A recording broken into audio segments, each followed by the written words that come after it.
Ողջույն մեզ միացած բոլոր ռադիոլսողներին եւ ռադիոդիտողներին, դուք մեզ միացել եք 106 եւ 5 հաճախականությամբ կամ էլ դիտում եք թվային հարթակներում։ Մենք սկսում ենք այս պահի ընդհանուր ուղեղով զրույցը, հիշեցնեմ, որ շարունակում ենք այս տաղավարում հրավիրել տարբեր քաղաքական ուժերի ներկայացուցիչների, ովքեր հայտ են ներկայացրել եւ պատրաստվում են մասնակցել ընտրություններին առաջիկա եւ այս անգամ մեր տաղավարում հյուրընկալել եմ Շուշան Ավագյանին, Լուսավոր Հայաստան կուսակցության պատգամավորի թեկնածուենը, բարև ձեզ։ Բարև ձեզ, շնորհակալ եմ հրավերի համար։ Ես էլ ձեզ եմ շնորհակալ, որ մեր տաղավարում եք։ Տիկին Ավագյան,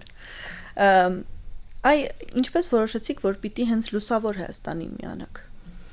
Իրականում ընտրությունը Աստված տվել չի խնայել Հայաստանի Հանրապետությունում կուսակցությունները շատ են, արդեն 130-ից ավել գրանցված կուսակցություն կա։ Իհարկե, նրանցից երևի երկու ձեռքերի մատների վրա կարող են քաշվել են կուսակցություններ, որոնք ակտիվ են եւ թիմ ընտրություններին են մասնակցում եւ համապետական ընտրություններին կամ որևէ տեսակ ակտիվություն են ցուցաբերում։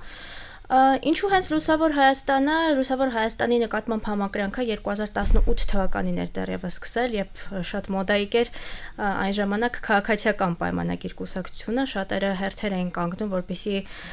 դառնան հաջողություն այդ պահին հաջողություն գրանցած կուսակցության անդամ, բայց ես ավելի շատ գաղափարախոսությամբ առաջնորդվելով, որովհետև շատ կարևորում եմ այն հիմնակարային գաղափարախոսությունը, որ կա Լուսավոր Հայաստան կուսակցությունում, այն է լիբերալիզմը, ազատականությունը, մարդու իրավունքների պաշտպանությունը, եվրոպական մոդելի պետություն ստեղծելը եւ այն ամեն ինչը որ նպաստելու է նրան, որ պետությունը ել ավելի ժողովրդավար դառնա։ 2018-ից այս կողմ կարծում եք Լուսավոր Հայաստանի գաղափարների մեջ ոչինչ չի փոխվել։ Բարեբախտաբար կարմիր գծով պահվում է այն, ինչ որ 2015 թվականին դեռևս այսպես հիմք է ծառայել, որ Լուսավոր Հայաստան կուսակցությունը հիմնադրվի, եւ ես դա շատ եմ կարևորում, որովհետեւ մենք հաճախ ենք խոսում իզմերի մասին, գաղափարախոսությունների մասին, բայց շատ քիչ թվով կուսակցություններ կան, որոնք հստակ ունեն իրենց պատկերացումները կամ գոնե տեսլական ընդհանուր առմամբ, այսինքն որ հիբրիդային ձևաչափերով կուսակցություններ են, որ պահին որ գաղափարախոսությունը հարմար է, դա էլ կիրառում են, ես ամենևին չեմ ուզում սրանով արժեզրկել ճկունության ձևաչափը, որտեղ յուրաքանչյուր կուսակցություն, քաղաքական գործիչ պետք է ճկուն լինի, այո, եւ ադապտացվի տեղի ունեցող իրողություններին, բայց սա չի նշանակում, որ չպետք է ունենաս ինչ-որ մի հատ մեծ տեսլական, այսպես անգլերեն բառը ավելի գեղեցիկ է հնչում vision, որ կարողանաս այդ vision-ին հետևես եւ առաջնորդվես, որովհետեւ եթե մեծ նպատակ է սահմանում, մնացած բոլոր բաները ավելի շատ քայլեր են հաջորդական, որոնք տանելու են դրան։ Ոնց է կարծում առհասարակ ընդդիմության տարբեր ներկայացուցիչները որոշակի պարագաներում պիտի համագործակցություն ունենան իշխանությունների հետ։ Եթե կոնտեքստում նայես ինչ որ հարցեր, այո, կարծում եմ, որ եթե անհրաժեշտությունը կա եւ եթե ժողովուրդը ընտրել է եւ իշխանությանը եւ ընդդիմությանը, այսինքն դերակատարումները ժողովուրդն է միշտ բաշխում, ով է այդ պահին լինելու իշխանություն, ով է լինելու ընդդիմություն։ Եվ եթե կա օրհասական անհրաժեշտություն եւ կենսական է, որպեսզի դու ինչ որ բաներ նաեւ զիջես եւ գնաս համագործակցության, այո։ Եվ կանխատեսելով եւ նաեւ գուշակելով ձեր հարցը պարոն Մարուկյանի համագործակցության հետ մասով, այս հարցը, եթե չեմ սխալվում, դուք տվել եք իրեն, բայց շատ շնորհակալ եմ նաեւ որ ինձ եք այդ հարցը տալիս, որտեվ ես նաեւ դիվանագիտական դպրոցը ավարտած մարդ շատ եմ կարևորում բանակցային գործընթացները, որովհետև իրականում ես թվում է թե բանակցությունները այն կետն են, որոնց միջոցով մենք կարող ենք ինչ-որ բան անել, եւ դա մեզ չի թվում, դա իսկապես այդպես է, եթե մենք մեր բանակցային զինանոցի ամբողջ խաղաքարտերը կիրառեինք, ես կարծում եմ դա հնարավոր է նաեւ չհանգեցնել պատերազմի, իսկ պատերազմից հետո նաեւ չհանգեցնել նրան, որ մենք Արցախը կորցնեինք։ Բայց հանրության մոտ ընկալումները փոխվում են հետագայում։ Մենք գիտենք, որ մեր փոքր-ինչ կաղապարային ընկալումներ ունի, չէ՞, մեր հանրությունը, եթե տեսնում է որևէ ուժի իշխանության հետ համագործակցելիս, այդ խարանը կարծես թե մնում է այդ ուժի ճակատին, այսպես ասած։ Մի բան ասեմ, մեր ժողովուրդը, ես արդեն շատ եմ շփվում, ես առիթ չի ունեցել հենց որպես պատգամավորի թեկնածու ժողովրդի հետ շփվելու եւ ես ուրախ եմ, որ այս հնարավորությունը ընձեռվեց։ Ժողովուրդը շատ լավ է տարբերում թացը չորից։ Ու մի հատ ուրիշ հետաքրքիր բան ասեմ, եթե պարոն Մարուկյանը լիներ օլիգարխ, ունենար մեծ ֆինանսական միջոցներ, նաեւ այդ իր հրաժարականը ներկայացնելու այն լույսի ներքո, որով որ կներկայացներ, ես կարծում եմ, որ հնարավոր կլիներ նույնիսկ այդ քայլը հերոսացնելու միջավայր եւ ձևաչափ ստեղծել։ Իսկ այս պարագայում, քանի որ դա տեղի չի ունեցել եւ շատ ուժեղ հակաքարոզչություն է եղել ընդհանուր առմամբ եւ մեր ուժի եւ մեր ուժի առաջնորդի պարոն Մարուքյանի նկատմամբ, ես կարծում եմ, որ ինչ որ մարդկանց մոտ բնականաբար եւ նորմալ է, որ իրենց մոտ այդ կարծիքը ձևավորվել է, բայց մյուս կողմից նաեւ հենց այն մարդկանց հետ ենք մենք նաեւ զրուցում, ովքեր որ այդ կարծիքը ունենալով հանդերձ նաեւ մեզ հարցնում են դրա մասին եւ ի պատասխան իհարկե ես շատ ուրախ եմ, որ նաեւ վերջում ձեր ասած այդ հանրային կարծիքը, որ հենց մարդկանց միջոցով է ձևավորվում, վերափոխվում է, որովհետև իսկապես երբ որ մարդկանց բացատրում ես, թե ինչ կոնտեքստում է դա տեղի ունեցել, շատ լավ ընկալում են։ Դրա համար եմ ասում, մեր ժողովուրդը ցածը չորից կարողանում է տարբերակել։ Որովհետև այն կոնտեքստում 21 թվականին ես ուզում եմ եւս մեկ անգամ մեր ունկնդիրներին հիշեցնել, որ հստակ կար բևեռացում։ Ժողովուրդը ցանկանում էր երկու ուժ տեսնել։ Երրորդ ուժը, որ անցել է պարլամենտ, օրենքի ուժով է անցել։ Անցել է Նիկոլ Փաշինյանի ուժը եւ անցել է Ռոբերտ Քոչարյանի գլխավորած դաշինքը, էլի Ռոբերտ Քոչարյանի ուժը։ Այն ուժերը այն ժամանակ 25-ն էին ի տարբերություն արժման 19 կուսակցությունների եւ դաշինքների, այն ուժերը, որոնք իսկապես այլընտրանքային քաղաքականություն էին առաջարկում, չանցան պարլամենտ։ Չանցան, որովհետև այդ բևեռացումը կար։ Հիմա չկա հիմա։ Որոշակի առումով կարելի ասել բևեռացում կա, ինչ իմաստով, որ Նիկոլ Փաշինյանն իր ուժն է եւ ինքը փորձել է հավաքական ընդդիմություն ստեղծել, մասնավորապես անվանելով եռագլուխ հրեշ եւ այլն, այսինքն ամբողջ մարդկանց ուշադրությունը բևեռացրել է միայն այդ 3 ուժերի վրա, որովհետեւ այդ 3 ուժերի դեմ նա կարող է իսկապես լավ խաղալ, այսինքն գործի է դրել լավ հարմար ընդդիմություն որպես իրեն հարմար ընդդիմություն, այո, բազմիցս Ալեն Սիմոնյանն էլ է նշել, որ իրենց համար շատ հարմար ընդդիմություն է։ Իսկ այն ընդդիմադիր ուժերը, որոնք իսկապես կարող են, որտեվ 18 թվականի փորձը մեր ցույց է տալիս, որ մեզ ոչինչ որպես խոցելի առումով չկար ասելու եւ մեր այդ առաջարկները, բարելավման նպատակով առաջ բերած տարբեր վերհանված խնդիրները տեղ չունեն, այսպես ասած, կպնելու եւ բնականաբար ավելի հարմար է գտնել այնպիսի ընդդիմություն, որին կարող ես անընդհատ ինչ-որ բանով շահարկել իրենց դեմ օգտագործել որոշակի փաստեր։ Տեսեք, հասարակության մի հատված էլ կա, որ մտածում է, որ ընդդիմությունը շարունակում է նույն ծեծված խոսույթը առաջ տանել, նույն ծեծված օրակարգը առաջ տանել։ Այ ինչով է տարբերվում ձեր օրակարգը մյուսներից։ Շատ լավ, մենք իսկապես տարբերվում ենք մնացած ընդդիմադիր ուժերից, ինչով ենք տարբերվում, որովհետև կան ընդդիմադիր ուժեր, որ ասում են այս մի հարցով մենք ինչ-որ բաներ կվերաբանակցենք, այս մի հարցում մենք այսպես կանենք, այնպես կանենք, իսկ ընդդիմադիր ճակերտավոր ընդդիմադիր ուժեր էլ կան, որ ընդհանրապես նույն խոսույթն են կրկնում, ինչ որ կրկնում է Նիկոլ Փաշինյանը, եւ պարզ է, որ մարդկանց մոտ էլ է հարց առաջանում, եթե այս իշխանությունը սենց թենենց անելու է այս գործողությունը, էլ որն է տարբերությունը, որ ես գամ ու իմ ձայնը քեզ տամ։ Իսկ մնացած ընդդիմադիր ուժերի մասով իրականում ես կարծում եմ նույն թրիփի մասով, նույն խաղաղության համաձայնագրի մասով մենք բոլորովին այլ բան ենք ասում, մեր ասածը շատ հստակ ու պարզ է, չկա Արցախ, չկա նաև արտոնություններով ճանապարհ կամ միջանց կամ ոնց ուզում ես դա անվանիր։ Դե ասում են նոյեմբերի 9-ի փաստաթղթով դա փակված է այդ թեման, այն ինչ որ հիմա կա, դա միջանցք չէ։ Մենք մեր ուժը կարծում եմ, որ դա հստակ միջանցք է եւ ընդհանուր առմամբ մեր քաղաքականությունը արտաքին ուղղությամբ միակողմանիորեն տարբեր զիջումների գնալու քաղաքականություն է եւ այստեղ բանակցել ինչ որ հարցեր լավարկելու տեսանկյունից իհարկե շատ կարևոր է որևէ ուժ, ես չգիտեմ Հայաստանի Հանրապետությունում կամ քաղաքացի կամ մարդ, որ ուզում է պատերազմ։ Այդպիսի վախի մթնոլորտ ստեղծել եւ փորձել մարդկանց տերորի մեջ պահել, որ եթե մենք չգանք կամ այս ուժը գա կամ այն մեծ հաշվով պատերազմը միշտ չի որ մեզնից է կախված եւ մենք տեսել ենք պատմության ընթացքում, որ մենք երբեք նախահարցակ կարծես թե վերջին 30 տարում գոնե չենք եղել։ Ճիշտ եք ասում, նախահարցակ չենք եղել, բայց գուցե մեր հենց իմ ասած բանակցային գործընթացը տապալելով կամ չհաջողելով այդ բանակցային գործընթացներում բերել հասցրել ենք նրան, որ հնարավոր է այդ կանաչ լույսը բացել ենք, որ մեզ վրա նախահարցակ լինեն։ Եվ մյուս բանը, որ ուզում եմ իսկապես դրան էլ անդրադառնալ, դա այն է, որ օրինակ Ադրբեջանի պարագայում նրանց հետևողականությունը իրենց թեզիսները տանելու, առաջ մղելու ոչ միայն միջազգային արդեն հարաբերություններում, այլ նաև Հայաստանում ինձ ապշեցնում են եւ զարմացնում են այն տեսանկյունից, որ մեզ կողմից որևէ հակադարձում չկա այդ թեզիսներին եւ ցավալիորեն այդ թեզիսները դառնում են արդեն օրակարգերը դառնում են արդեն բարձրագույն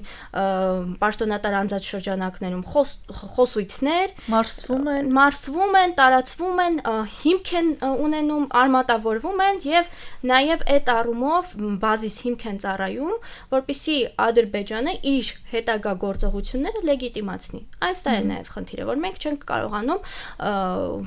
այդ ընթացքում բերել հակադարձումներ, խոսել, բարձրաձայնել, բազմաթիվ հարցերի վերաբերյալ շատ տարբեր են դրանք, բայց թե ինչու չի արվում, դա էլ թողնում եմ արդեն ժողովրդի դատին։ Հիմնականում 21 թվականին պայքարը հենց իշխանությանը հեռացնելու համար էր, կարծես թե։ Այսօր ինչի համար են տարբեր ուժեր պայքարում։ Այդ օրակարգը կարծես թե մի կողմ է դրվել ավելի շատ եւ օրակարգային հարցերը մի քիչ գնում են դեպի սոցիալական, մի փոքր, չգիտեմ, այլ ուղղություններով։ Դուք ո՞նց եք տեսնում ընդհանուր ուղղություն ուրա տանում։ Շատ լավ հարց եք տալիս ու իսկապես շատ կարևոր հարց եք տալիս, որովհետև 21 թվականին նույն ընդդիմադիր երկու ուժերը հենց այդ օրակարգով եկան պարլամենտ, որտեղ իրենք հստակ ֆիքսել էին, որ իրենք գալիս են իշխանությանը հեռացնելու։ Իհարկե հետագա զարգացումները ցույց տվեցին, այդպես էլ տեղի չունեցավ այդ ամեն ինչը։ Հիմա ես չեմ կարող ասել մնացածի պարագայում ինչու են իրենք ընտրել այդ ուղղությունները, միգուցե ընտրողի սիրտը ավելի շատ շահելու նպատակով, բայց մենք մեր խոսույթում հստակ ասում ենք, որ դիցուկ Արցախում էլ շատ ճանապարհներ կային կառուցված, շատ դպրոցներ կային կառուցված, աշխատատեղեր կային, եթե ես չեմ սխալվում, այնտեղ նաև առողջության ապահովագրությունը ավելի շուտ էր, քան մեզ մոտ եղավ, ու բազմաթիվ այսպես կետերով Արցախում ամեն ինչ շատ հրաշալի էր, բայց հարց, հիմա Արցախում ապրում է հայ մարդը, հայ մարդը չի ապրում, ու եթե մենք այսպես շարունակենք ուղղակի զուտ այսպես երկրորդային խոստումներով սնել մեր քաղաքացիներին, որ ձայն կորզենք, ես կարծում եմ մենք իսկապես Հայաստանի հայկականության, Հայաստանի Հանրապետության հայկականության հարց կունենանք, որովհետև մենք կարող ենք այդ ամեն ինչը խոստանալ, մեզ համար է դժվար չէ, հա, քաղաքացու հետ զրուցելիս ասել այն ինչ որ իր համար ականջահաճո է լսել։ Լավ չհասկացա, ինչ ասել Արցախի վերադարձի մասով։ Չէ, նկատի ունեմ Արցախում էլ էին, չէ, այն խոստումները, որոնք որ նշված են։ Հա, այն խոստումները հիմա օրակարգ բերեք, ճիշտ եմ հասկանում։ Այո, այդ խոստումները անիմաստ է օրակարգ բերել, եթե Հայաստան չլինի, որտեղ մենք կարող ենք հանգիստ եւ անվտանգ ապրել, որտեղ մարզերում երբ որ խոսում ես սահմանամերձ բնակիչների հետ, մարդիկ շատ լավ են հասկանում, որ իրենք անվտանգ տարածքում այդ պահին չեն ապրում եւ այն մարդու արտահայտությունը, որ ինքը ասաց ինձ, մինչեւ հիմա այսպես մխրճվել է իմ հիշողության մեջ, որ ասում է ես գիշերը երբ որ քնում եմ, ես անհանգիստ եմ առավոտյան որ արթնանամ, արդյոք ես կարողանամ շարունակել իմ գործունեությամբ, իմ գյուղատնտեսությամբ զբաղվել, թե ոչ, այդ անվտանգության հարցը օդում արկախված է։ Բայց այդ հարցը այնպես չի, որ միայն վերջին տարիներին է եղել։ Ես ինքս մարզից եմ եւ գիտեմ, որ այդ խնդիրը մենք ունեցել ենք դեռևս 18-ից առաջ մշտապես եւ գյուղերում այդ անվտանգության հարցը հատկապես սահմանամերձ գյուղերում մշտապես եղել է։ Այսօր է միայն կարծես թե որ օրակարգում այդքան ակտիվ է քննարկվում դա։ Չեմ համաձայնի եւ նաեւ ինքներդ ձեզ այդ առումով մի քիչ հակասեցիք, որ ասում եք հիմա ավելի շատ սոցիալ-տնտեսական հարցերով են քաղաքական գործիչները այսպես փորձում իրենց խոսքը տեղ հասցնել։ Կան ուժեր, որ սոցիալ-տնտեսական կան, որ անվտանգային են առաջ քաշում։ Հիմնականում ես չեմ նկատել, որ անվտանգությունից օրինակ մեր քանի որ Քարոզարշավին փորձել եմ հետևել նաեւ մարդկանց քաղաքական գործիչների ուժերի խոսույթներին հետևել, հիմնականում ձեր ասած սոցիալ-տնտեսական հարցերն են կամ էլի իրար վրա ցեղ շպրտելու այդ դադար շղթան, որ մենք տեսել ենք եւ ազգային ժողովում, եւ հիմա էլ ենք տեսնում Քարոզարշավի ընթացքում եւ 21-ին էլ ենք տեսել, այդ տեղից խոսույթը դուրս չի գալիս եւ արդյունքում տուժում է քաղաքացին։ Ինչու է տուժում, որովհետեւ այն հարցերը իսկապես, որոնք կարող են ներկայացվել ազգային ժողովում ընտրվում պատգամավորների կողմից, որտեղ մարդը ընտրում է պատգամավոր։ Եվ ցավոք սրտի կամ բարեբախտաբար չեմ կարող ասել համամասնական ընտրական համակարգը այնպիսին է, որ եթե առաջ մարդը կարող էր ուղիղ իր պատգամավորին, ում որ ընտրել էր, գնալ հարցը տալ, հիմա այդպիսի հնարավորություն այդքան էլ չունի քաղաքացին, դրա համար ոնց որ անհասցե հարցեր են բարձրաձայնվում եւ ես կարծում եմ իմ տեսանկյունից, որ քաղաքացու շահը լիովին ներկայացված չի ազգային ժողովում։ Եվ ցանկացած ժողովրդի կապ չունի ով կլինի իշխանության, ով չլինի իշխանության, բայց պետք է հավասարակշռող եւ զսպող ընդդիմություն, որպեսզի կարողանան այդ մեխանիզմները, ես չեմ ասում այդ մեխանիզմները իդեալական գործում են Հայաստանի Հանրապետությունում, բայց երբ որ դու դրա 50%-ն էլ չես իրացնում, պարզ է, որ ունենում ենք այն, ինչ որ ունենում ենք։ Իսկ դաշտում կան ուժեր, ովքեր քիչ թե շատ մոտ են ձեր գաղափարներին։ Եվ ում հետ համագործակցել հնարավոր է, եթե օրինակ դուք անցնեք ազգային ժողով, իրենք անցնեն։ Ես չեմ տեսա մի ուժ, որ այս պաշտպանիր ինքնությունդ այդ ձևաչափի մեջ, այսինքն դա մեր կարգախոսն է, բայց կարգախոսի ներքո մենք մի շարք բաներ ենք ոնց որ տեսնում, եւ դրանց թվում ոչ միայն մեր Վահանը վստահաբար տեսած կլինեք, եւ Վահանի վրա մի քանի սիմվոլիկաներ ենք այսպես զետեղել, որ ընդհանուր փորձենք բացատրել Վահանը ինչ իմաստ ունի, բայց Վահանի սիմվոլիկանից այդ որտեղ մեր Մեսրոպ Մաշտոցների գիր ու գրականությունով, որը ավելի շատ մատնանշում է մեր պատմական քաղաքական միտքը, գերբն է բնականաբար, ինչու են գերբը զետեղել, որտեղ անդադար խոսույթում այն է, որ պետք է գերբի վրայից Արարատը հանել։ Արարատի հանդեպ ես չգիտեմ ինչ-որ նկրտումներ ովքեր ունեն, որ պետք է գնալ Արարատը հետ բերել, խոսքը միայն սիմվոլիկայի մասին է։ Եվ ոչ մեկին այդ սիմվոլիկան չի խանգարում, բայց նույնիսկ սենյակների պատերից կախված մինչև, չգիտեմ, գերբ, ելքի եւ մուտքի կնիկ հանեցին Արարատը, եւ դա կարծում եմ խարխլում է իսկապես մեր ինքնության, մեր պատմական հիշողության հիմքերը եւ եկեղեցին է, եկեղեցու հանդեպ էլ անկախ հանգամանքից, որտեվ նաև ժողովրդի հետ խոսելով ես տարբեր այսպես էմոցիաներ եմ զգում, կապ չունի, բայց որպես ինստիտուտ հարձակումը եկեղեցու նկատմամբ մեզ համար անընդունելի է, որտեվ եկեղեցին այն դասական ձևով մեր ընկալմամբ եկեղեցի չի եղել, այլ նաև մեր պետականությունը կամ մեր միասնականությունը պահող, մեր ինքնությունը պահող ինստիտուտ է եղել, եւ դրանից զատ մեր իրենով նաև Վահան է եղել։ Ինքն իրենով այո, Վահան է եղել եւ քարոզարշավի ընթացքում մենք եթե նկատել եք, ընտրում ենք այնպիսի կետեր, որտեղ որ մեր ինքնության հարցերն են ավելի շատ խարխլված, մասնավորապես մենք մեկնարկեցինք օրինակ երասխից մետալուրգիական գործարանի կառուցումը, գիտեք, 23 թվականի պետք է լիներ, բայց Ադրբեջանի անմիջական ձեռամբ այդ մետալուրգիական գործարանի աշխատանքները կանգնեցվեցին, կամ ատոմակայանի հարցն է, որ անդադար բարձրաձայնում են, կամ եկեղեցի երեք գնացել ենք Վաղաշապատ։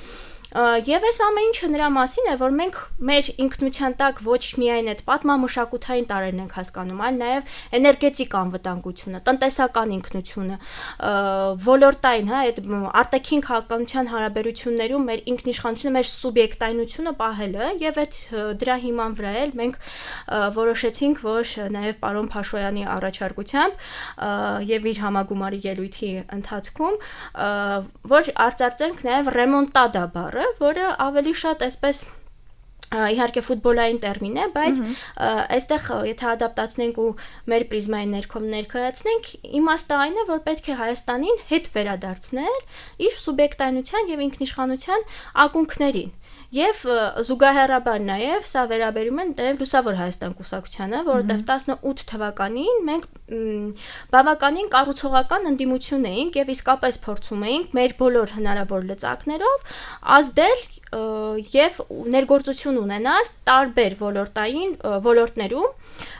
այդ ժամանակ ես կարծում եմ որ քանի որ հեղափոխության էйֆորիան նոր էր ավարտվել ժողովուրդը այդքան էլ լավ չընկալեց մեր կառուցողական ընդդիմության լինելու հանգամանքը եւ դա քննադատվեց ինչը ես համարում եմ որ պահի տակ, հանցագործություններ են կատարվում աֆեկտի տակ, դա էլ աֆեկտի տակ եւ էйֆորիայի տակ մի իրավիճակ էր, որ չընկալվեց մեր գործունեությունը, եւ ես լիահույս եմ, որ այս ընտրություններին մարդիկ իսկապես կուզենան իրենց ազգային ժողովում, որտեղ ազգային ժողովը պատկանում է ժողովրդին, տեսնել կոմպետենտ եւ պրոֆեսիոնալ մարդկանց խումբ, ովքեր իսկապես կպաշտպանեն իրենց շահերը, որտեղ հիմա էլ մարդիկ դեռ չեն ֆիքսել, որ մենք ազգային ժողովում չենք, եւ դա էլ կարծում եմ պայմանավորված է նրանով, որ մեր կուսակցությունը կուսակցությունը եւ առաջնորդը բավականին ակտիվություն են այսպես ցուցաբերում քաղաքական օրակարգերում, խոսույթով են հանդես գալիս, խնդիրներ են բարձրաձայնում, լուծումներ են առաջարկում եւ շատ հաճախ են մեզ մոտենում ու ասում, այն օրը միած զավեշտալի դեպք էլ պատմեմ, քարոզարշավ ենք իրականացնում եւ անցանք մի մարդու կողքով, պարոն Մարուկյանը մեզանից առաջ էր քայլում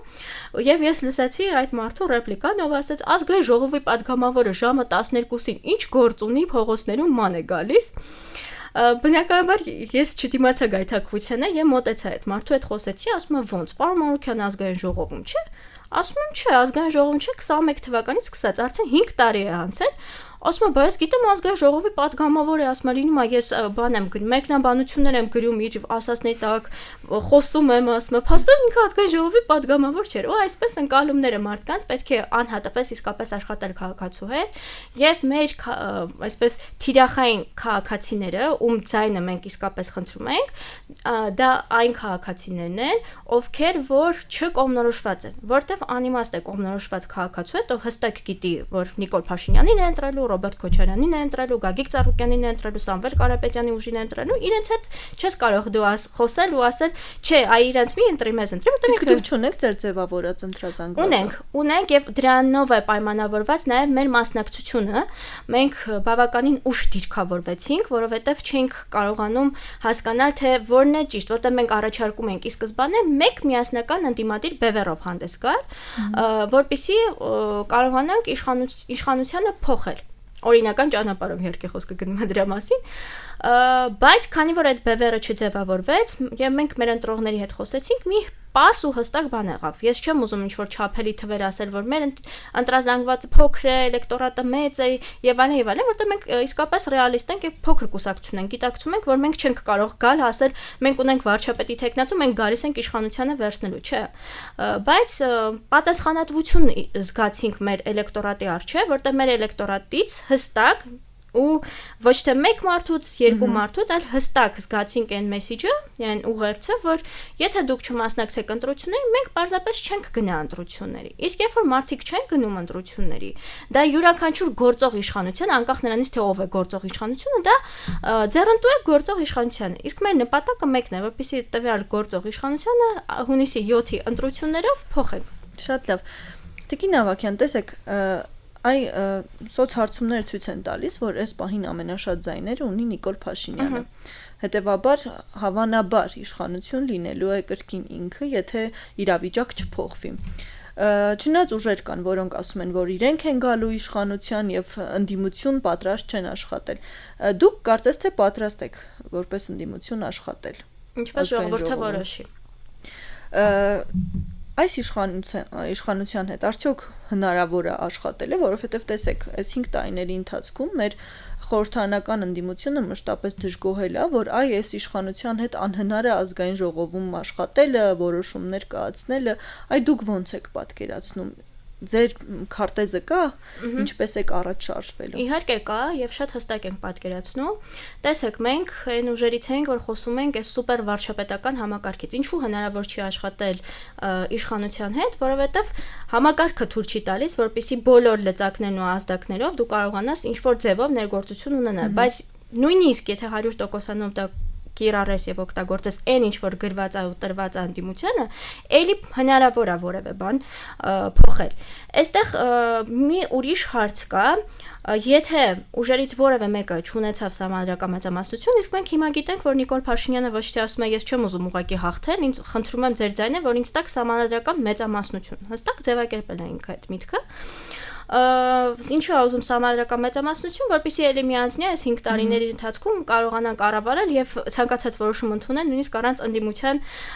մասնակցության։ Իսկ ընդդիմության մասնակցությունը օրինակ բանի ես հիշում եմ, որ փոխնախագահի պաշտոն կա, որ կարող է ընդդիմադիր գործիչը զբաղեցնել, հանձնաժողովներում կան ընդդիմադիր գործիչների համար նախատեսված նախագահի պաշտոններ, փոխնախագահի պաշտոններ, սրանք նույնպես լծակներ են, իսկ ով ասել, որ սրանք լծակներ չեն, որոնք կարող են որևէ կերպ ազդեցություն ունենալ։ Մյուս կողմից, ինչու ենք մենք ասում, որ մեզ համար կարևոր է այդ մոտավորապես 150,000-ից 200,000 անձանց մասնակցություն ընտրությանը, որովհետև այս մարդիկ կարող են ձևավորել ոչ թե դիցու 3 կամ 4 ուժից բաղկացած պարլամենտ, այլ կարող են ձևավորել 5 ուժից, 6 ուժից, 7 ուժից կազմված պարլամենտ, եւ այդ համամասնությունը, որ կա, կարող է իսկապես բերել քաղաքական բանավեճի պարլամենտում քաղաքական բովանդակության բանավեճի, հա, ոչ թե իրար վրա ցեղ շպրտելու բանավեճի կամ շիշ, այո, ցավոք սրտի նման դեպքեր են եղել, եւ այդ քաղաքական բանավեճի արդյունքում է, որ ծնվում են ճշմարտություններ, քաղաքական բանավեճի արդյունքում է, որ ծնվում են լավարկված օրինագծեր, նախագծեր եւ միանձնյա չեն անցնում կամ